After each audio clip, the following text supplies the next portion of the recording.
I'm Troy Hogan, and Seattle media is social media. We right on time with Just in Time Studios.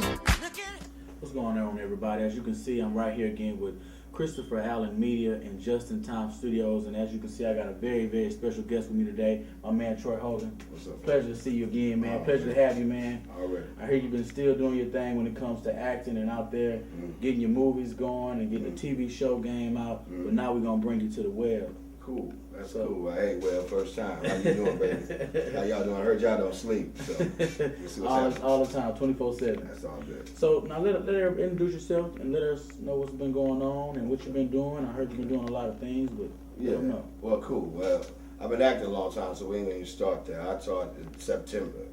This year has been a good year. September, I got the reoccurring role on NBC's Friday Night Lights. I played principal of East Dillon High, Levi Burnwell, and it's geared around football. So, being the principal of the school, the first season was real cool because you have Dillon High and there's Dillon there. So Dillon High is of course a replica, or that's a Permian. Now East Dillon is the hood. It's the hood. So the choice taking I don't hate to say it, a darker turn, a different shade of color. So now this is a TV show, right? Yeah, NBC. We're seeing about 3.4 million viewers. Each episode, this particular season started May the 7th. Okay. You'll see me May 21st when I introduce my character, and then you'll see what we go through with Coach Taylor, which is played by Kyle Chandler. Okay. Yeah, and now we're right now in the middle of my second season, and I think I wind up doing 6 total episodes of a show. I think 5 or 4 a show because they'll cut you wind up on the floor, but they still gotta pay that cash. So now this show, what's the name of the show again? Friday Night Lights. Friday Night Lights. It was originally a movie. A movie. Yeah. It was a movie. Peter Berg, the cat that cast me, is the original director.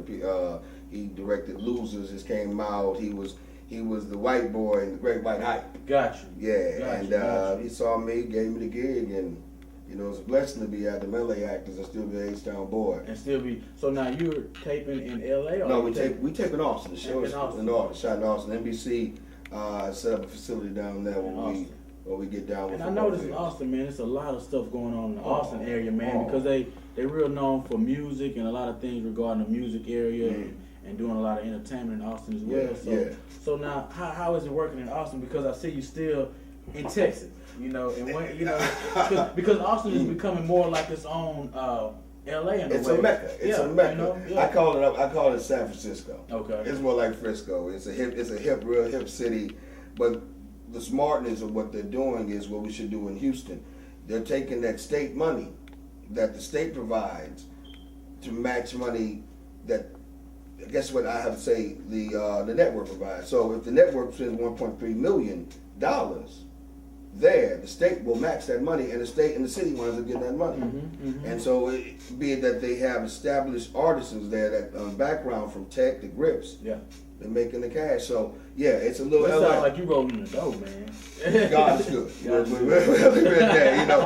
I think we're more wealthy in spirit. Money is just a resource, bro. Yeah, it's just a resource to move. It's just power. So how long have you been acting, man? Because we got a lot of people that's working with Just in Time Studios, that's following Seattle Media, and they're interested in acting, interested in hosting, interested in rapping and poetry. How long have you been acting, man? Because that's not an easy craft to have, man. So how long have you been acting?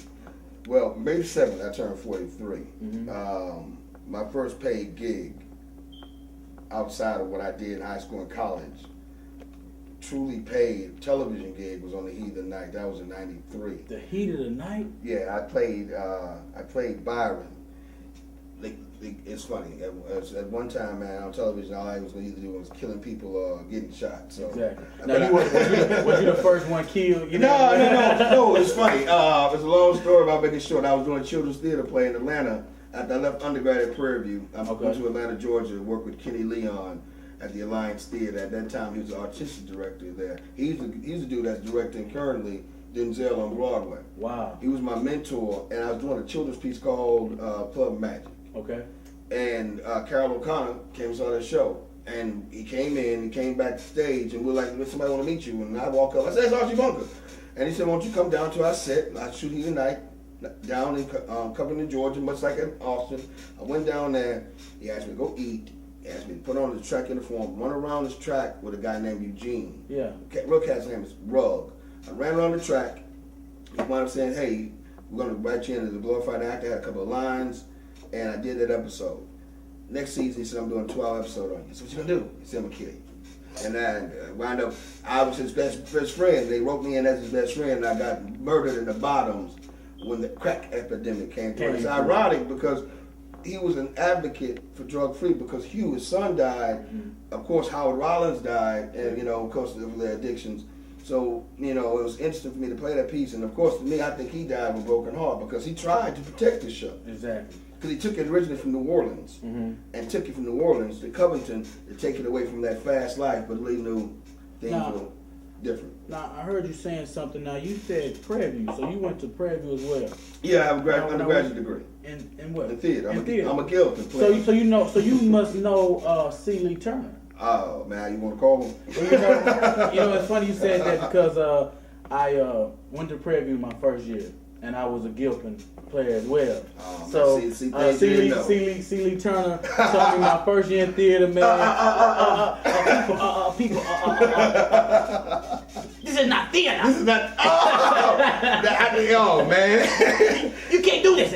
What time is it? 3 in the morning? 3 in the morning, man. Had us working in production, had us working with the set, had us building props. And for those who know about Prairie View, who know about C. Lee Turner, man, he teaches you all the way around when it comes to theater. He's still getting down. And he's still been doing it, man. And he teaches you, you want to be an actor, he makes you.